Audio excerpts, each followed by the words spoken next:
Santa Maria Madalena, uma santa que encarna bem o espírito de todo católico, porque mostra com a própria vida a força da graça do Senhor em uma pessoa totalmente aberta ao seu amor. Maria Madalena, segundo o Evangelho de João, foi a primeira pessoa a ver Jesus ressuscitado. É testemunha primaz desse fenômeno.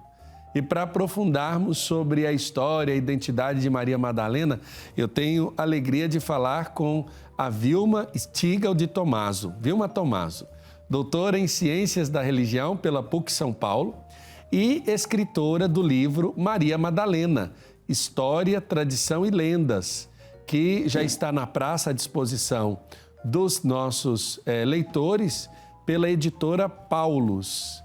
Boa tarde, Vilma, que alegria poder falar com você. Boa tarde, Padre Wellington, um prazer é meu e eu cumprimento a todos os espectadores, os ouvintes da TV que estão nos assistindo agora. Vilma, eu começo com uma pergunta bem particular. O que te inspirou a escrever um livro sobre Maria Madalena? E vale lembrar aqui, é um nome que chama atenção pela presença, pela proeminência nos evangelhos, na história de Jesus, mas também que gera muita controvérsia para quem não conhece ou não sabe bem dizer especificamente sobre essa personagem, né? O senhor falou a palavra-chave aí, Padre Wellington. Ela tem muita controvérsia em relação a Santa Maria Madalena. Por quê? Porque ela foi confundida com outras mulheres, porque ela não é associada a nenhum homem como eram as outras mulheres. Por exemplo, as mulheres antigamente elas eram filhas de alguém, irmãs de alguém, mães de alguém, né, de um homem. E é assim que elas eram identificadas nos evangelhos. Tem muitas Marias, né? Maria, mãe de Jesus, Maria de Nazaré, mas a gente sabe que é a Virgem Maria, e tem outras Marias também. Maria, irmã de Marta, que o senhor falou hoje, né? Que nós celebramos a festa. E Maria Madalena, ela é reconhecida pela cidade de onde ela veio, Magdala, né? Que é uma cidade também da Galileia, muito próxima ao lugar onde Jesus viveu, né? Ele nasceu em Belém, mas ele viveu na Galileia, chamado Galileu. Então, isso me inspirou também a querer saber quem é essa mulher, porque eu também me confundia. O senhor sabe que há muitos anos eu era catequista, né? Preparava crianças para a primeira comunhão e eu ficava um pouco confusa também sobre isso. Será que Maria Madalena é Maria, irmã de Marta? Será que... E no cinema ainda confundiram, colocaram como aquela mulher de João 8, aquela mulher adúltera que seria apedrejada. E outra mulher que é confundida com ela também, isso que eu falei de João 8, é muito por conta do cinema e do século XX, né? Mas a outra mulher confundida com ela também há mais tempo, há mais séculos, é aquela pecadora anônima que está em Lucas 7. Então, tudo isso... eu começo, então... E aí, como é que você sentiu esse apelo em escrever um livro sobre Maria Madalena? Olha, eu achava tão bonito ela ter sido a testemunha-chave da ressurreição, porque todas as pessoas que amam o Cristo gostariam de ser uma Maria Madalena. Pensa, alguém que ele chama pelo nome e fala que está vivo e pede para ela anunciar para os amigos dele, né? Então eu falo, gente, por que será que Cristo escolheu Maria Madalena, né? O que ela fez de tão bom? Porque eu também quero fazer, né? Eu quero também ser chamada nome por ele, não é verdade, padre? Isso é verdade. Então, isso me moveu a pesquisar dessa mulher tão mal falada e tão bonita, né? Uma figura tão linda do Evangelho, né? Eu estou aqui pensando, quando você fala, eu começo a imaginar a série de equívocos que até pregadores já cometeram ao tratar de Maria Madalena. Muita gente que está nos acompanhando, estou recebendo aqui algumas mensagens durante o momento da nossa entrevista, estamos ao vivo, agora 3h51. Algumas pessoas perguntam, mas e aí, Maria Madalena, ela foi prostituta? ela teve uma vida, digamos, ligada à prostituição, por assim dizer, de sua época? Pelos evangelhos, não. Pelos evangelhos, se nós lermos, de jeito nenhum. A primeira Então igreja... é um erro histórico, é um erro grave imputar a ela esse tipo de situação. Sim, tanto é que o Papa Francisco elevou em 2016 a memória dela, que é dia 22 de julho, a festa igual aos apóstolos, né? Porque ela é considerada a apóstola dos apóstolos, né? Exatamente. Por Hipólito de Roma, século 2, 3. Isso eu pesquisei há muitos anos, né? E todos os livros que saíam de Maria Madalena eu pesquisava, mas a minha fonte maior é a patrística e os evangelhos também, porque Maria Madalena se tornou um personagem público. E cada época, o que eu notei, Padre Wellington, que cada época usou Maria Madalena conforme lhe convém, sabe? Então, os gnósticos usavam... A gente sabe que até Papa Francisco, há pouco tempo, escreveu uma carta, né, que fala sobre os gnósticos modernos, mas o movimento gnóstico é um movimento antigo, né? Que é gnósticos, né? Aqueles que atribuíam a Jesus não a filiação de Deus, ele era filho de Deus, mas não era Deus, por exemplo, né? E vai contra o nosso credo. Então, eram as heresias que saíam naquela época e os padres, aqueles santos padres que nós chamamos hoje de patrística, eles davam as respostas dele. Então, se a gente busca nessas fontes, naquela época, logo no começo, não tem essa história que Maria Madalena tenha sido prostituta. Pecadora, assim como todos nós, né? Eu sempre falo, olha, Maria Madalena foi uma pecadora? Eu falei, foi, grande, mas eu sou pior do que ela, sou maior do que ela. Eu sempre brinco assim, porque a nossa condição é essa, né? Passamos pelo batismo e depois a gente, pela Eucaristia, pelos sacramentos, a gente vai buscando esse caminho da santidade, não é isso? Então, ela fez isso, só que ela teve a bênção de Jesus estar em vida, né? É verdade. O livro, você conseguiu trazer elementos que chamaram muito atenção no livro. Primeiro que é um livro robusto, não é um livretinho fininho, mas é um livro robusto. E eu pergunto, existe um público direcionado para a leitura desse livro ou qualquer pessoa que tenha um firme desejo de conhecer essa personagem, Maria Madalena, pode ler esse livro que vai compreender essa história e essa personagem chave da história de Jesus? Foi o seguinte, Padre Wellington, no começo dos anos 2000, eu defendi o meu mestrado, né, sobre Maria Madalena. Era uma tese, uma dissertação bem menor do que é o livro hoje. Só que eu guardei na minha gaveta, porque na mesma época saiu aquele livro Código da Vinci. Quando eu resolvi publicar e a editora Paulus gentilmente me acolheu, que eu já tinha escrito um outro livro sobre o Cláudio Pastro e o Cristo Pantocrator por lá, pela editora Paulus, eles aceitaram publicar esse livro, eu refiz aquela tese, aquela dissertação de mestrado, e eu acrescentei tudo que eu tinha estudado a mais, só que eu tirei da linguagem acadêmica e deixei para uma linguagem para o grande público.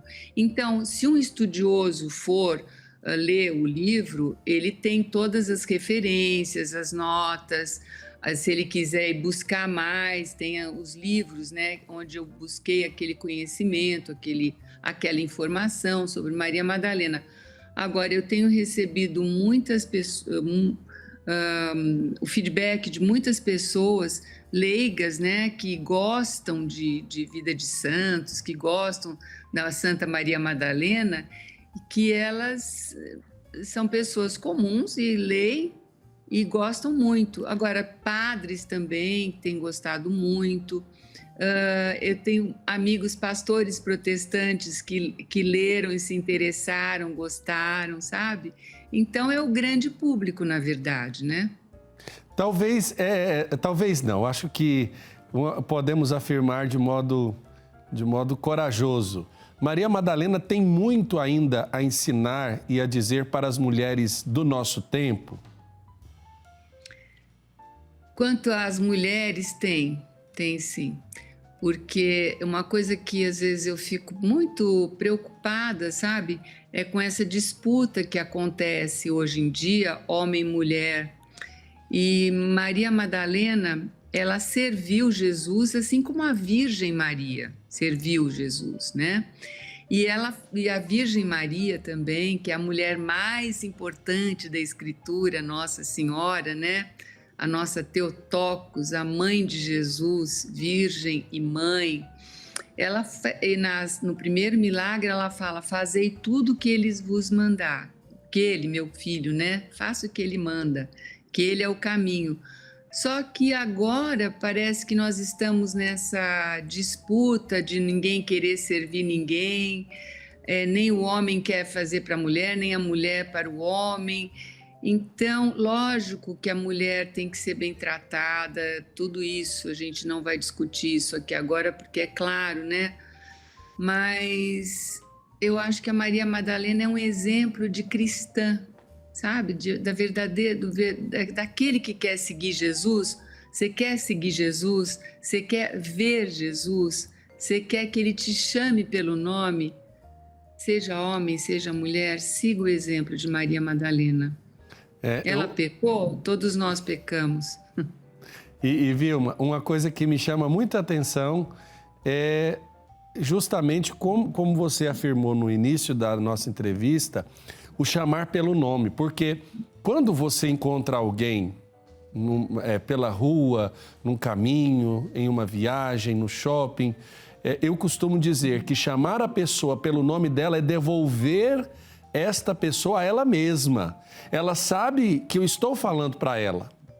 Quando eu falo o nome daquela pessoa e ela sabe que ela se chama assim, ela vai compreender que ela está sendo devolvida a ela mesma.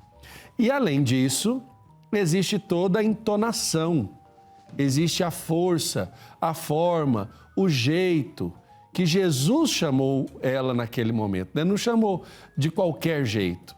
Tanto é que quando ele disse o nome dela, Maria, não foi de qualquer jeito. Tanto é que ela reconheceu a voz do Mestre. Ele estava com o corpo transfigurado, né? Por isso que ela não reconheceu naquele momento. E ela tinha visto ele todo ensanguentado. O senhor já pensou? Ela e as santas mulheres que foram ungí-lo, né? Tinham visto ele e, de repente, ela pensou que fosse um jardineiro, porque não podia ser aquele Jesus que ela viu ser envolto nos panos, né, e ser enterrado, não podia ser. Então, eu imagino a alegria que ela teve, porque aquela mulher amava tanto o seu mestre, que ela foi procurar um corpo. É verdade. E nós, muitas vezes, quando vivenciamos a experiência, por exemplo, do Dia de Finados, né? É interessante o que as pessoas vão procurar nos cemitérios. A gente precisa se perguntar para que isso não seja contraditório ao que nós acreditamos na perspectiva da ressurreição, né? Para que a gente também acredite naquilo que ela escuta, né? Não está mais aqui. Não está mais aqui. Não está mais aqui, mas nós cristãos, nós fazemos a memória dos mortos, né? Porque eles já estão, a gente sabe que a morte não existe, porque com a morte de cruz, Cristo venceu a morte, né? Santo Efrem Sírio nos fala isso, né? A morte venceu a morte, é muito bonito. Mas a gente vai fazer a memória, né? Quer dizer, é um ato bonito, é um ato de amor também, né? Aqueles que a gente já foi. Por exemplo, pai e mãe, eu não tenho mais meus pais aqui, mas todos os dias eu me lembro deles, eles moram no meu coração. mas eu nos dias que devo ir vou até o cemitério. Então isso é uma... E o senhor sabe que é interessante, para os judeus, a unção do corpo, o trabalho que a pessoa faz quando morre uma pessoa, é um ato de extrema generosidade, de extrema bondade. É muito interessante isso, né? Vilma, nós temos que fazer um break, inclusive eu já passei 2 minutos do horário, mas no retorno da nossa conversa, eu gostaria que você citasse algumas características de Maria Madalena que você aborda no livro, tá bom? Nós vamos para um rápido intervalo e na volta continuamos com a nossa roda de conversa. Ficou mais fácil dedicar tempo e devoção ao Divino Pai Eterno. Baixe gratuitamente o aplicativo do Pai Eterno para smartphone e tablet. E tenha com você conteúdos exclusivos do Pai Eterno 24 horas por dia. Nele você pode acompanhar as novenas do Filhos do Pai Eterno, do Perpétuo Socorro e ao Sagrado Coração de Jesus, além do Santo Terço. Basta clicar no ícone Novenas e escolher o programa e qual edição deseja assistir. Fique conectado com o Pai Eterno a qualquer hora, em qualquer lugar. Estamos de volta com o nosso Almanaque Católico dessa sexta-feira e agora 4h06, falando na nossa roda de conversa sobre o livro Maria Madalena, História, Tradição e Lendas, de autoria da Vilma Stigl de Tomaso. Vilma que está com a gente.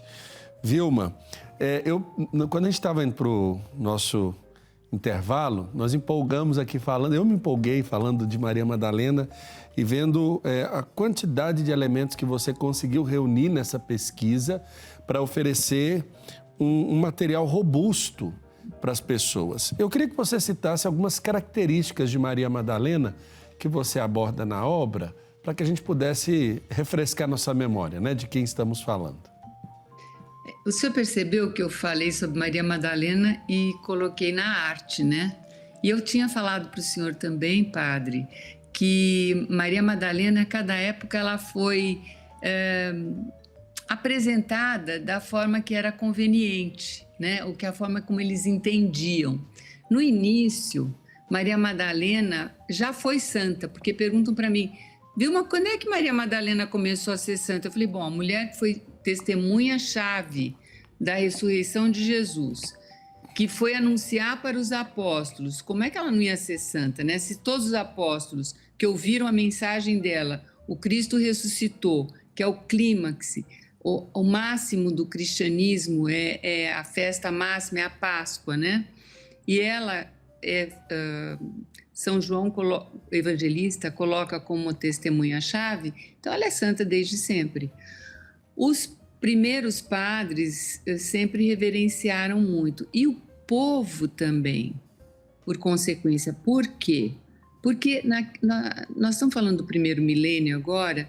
No primeiro milênio, o homem e a mulher tinham mais a consciência do que era ser pecador. Hoje em dia as pessoas falam, não sei se o senhor já observou isso, deve ter observado bem, que o senhor deve ouvir confissões, as pessoas acham às vezes que não tem pecado. Duas coisas, ou acham que são culpadas de tudo, ou não acham que não tem pecado de nada. As pessoas falam, eu não roubo, nunca matei ninguém, pago meus impostos, não devo nada para ninguém, não tenho pecado. Por que eu vou me confessar? Quer dizer, a falta de consciência que a gente tem hoje em dia é muito maior do que aqueles homens e mulheres que viviam nos primeiros séculos da igreja, até o ano 1000, a gente pode dizer. A gente chama de igreja una do primeiro milênio, né? Certo. Depois, com o humanismo, nós tiramos Deus do centro, colocamos o homem, então virou um antropocentrismo, né? O que é essa palavra difícil? Não é difícil. Tiramos o Deus do centro da nossa vida e colocamos o homem, só que o homem não dá conta, porque o homem não é senhor da vida, né? Então, Maria Madalena, no ano, para dizer que até o ano 1000 ela era apresentada uma mulher muito bonita, bem vestida, com joias. Ah, era um luxo? Não, luxo não é uma coisa que eles pensavam naquela época. É que o vestir era uma continuidade, a vestimenta, né, da pessoa era uma continuidade da alma da pessoa. Então, como ela era uma pessoa bonita por dentro, ela era uma santa, Jesus tinha se apresentado para ela, então ela era apresentada de uma forma nobre, né? Certo. A gente não pode confundir isso com luxo. Aconteceu em 1517 a Reforma Protestante, então a Igreja Católica queria dar uma resposta para os protestantes que não acreditavam na penitência, não acreditavam em uma série de coisas, nos sacramentos, a não ser no batismo, nem no ministério da igreja, etc. e tal. Então, o que aconteceu?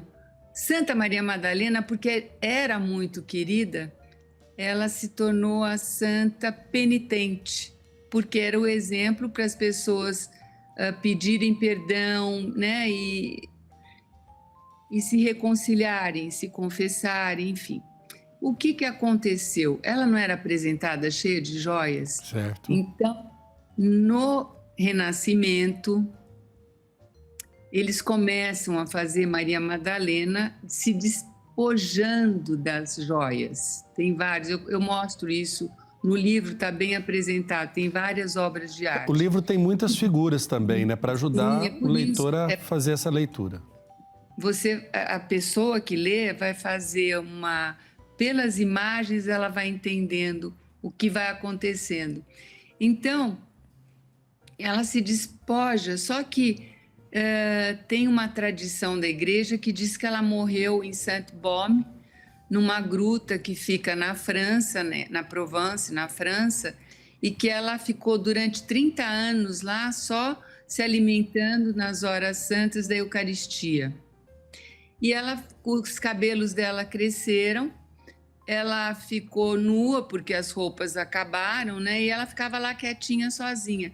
Então, os pintores, muitas vezes ateus, nem todos eles eram pintores com nome e sobrenome até aí, né?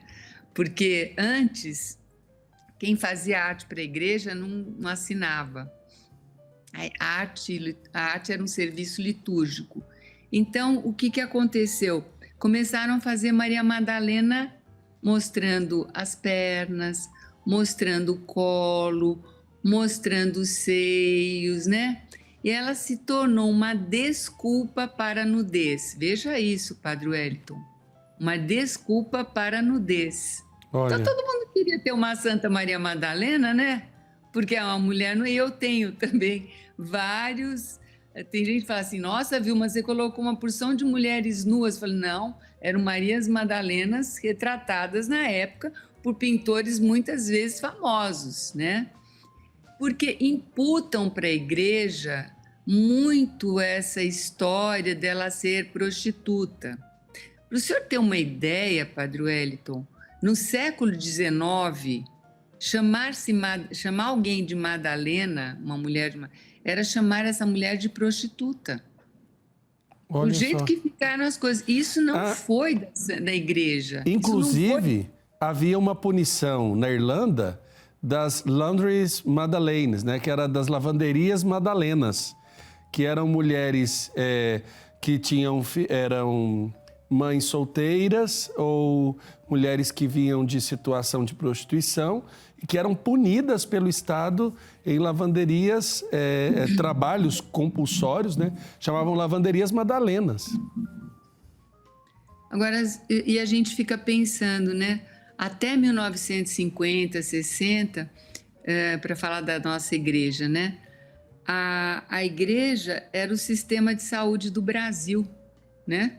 E para falar do que o senhor está dizendo sobre essas laundries, né, da Irlanda, tinha a roda, né? Que as mulheres iam lá, colocavam as crianças nas rodas, as mães, né? Sim. Crianças enjeitadas, a igreja aceitava. E quando a gente estuda a igreja primitiva, como nasceram os hospitais? Os romanos podiam jogar num buraco, era a lei. Se você tivesse um filho, uma filha com defeito, que tivesse alguma coisa que aquela criança não fosse normal, você podia jogar fora. os cristãos iam lá e pegavam essas crianças, nasceram os orfanatos. Médico eram só as pessoas que tinham posses, que podiam ir no médico.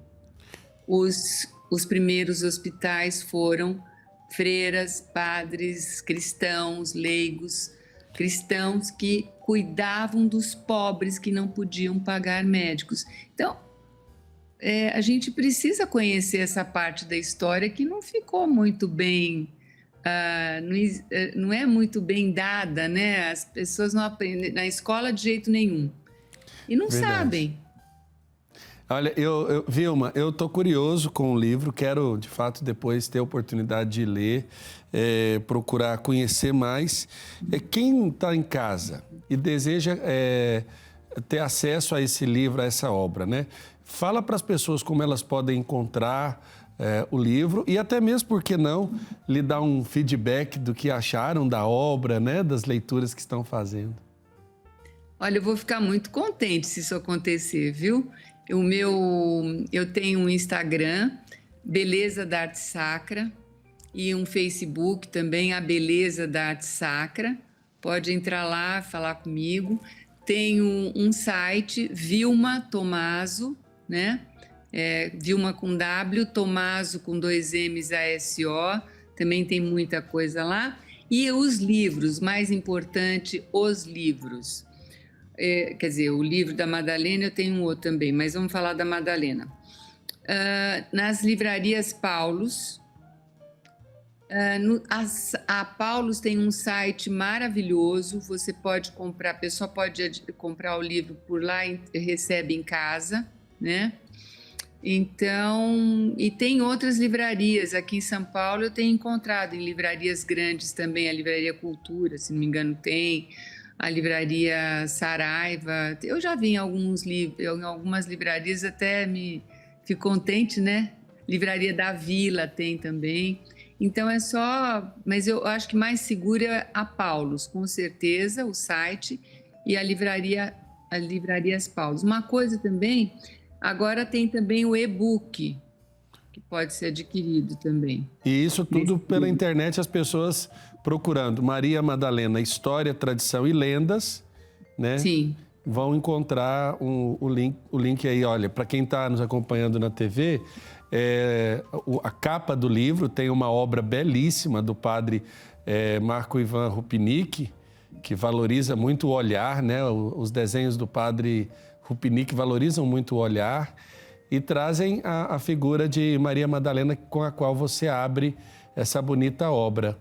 Vilma, eu quero aqui dizer para você da minha alegria de poder lhe entrevistar, de falar da obra e lhe parabenizar, porque é um desafio muito grande desfazer equívocos históricos e muitos deles até assumidos de modo oficial pela Igreja, né?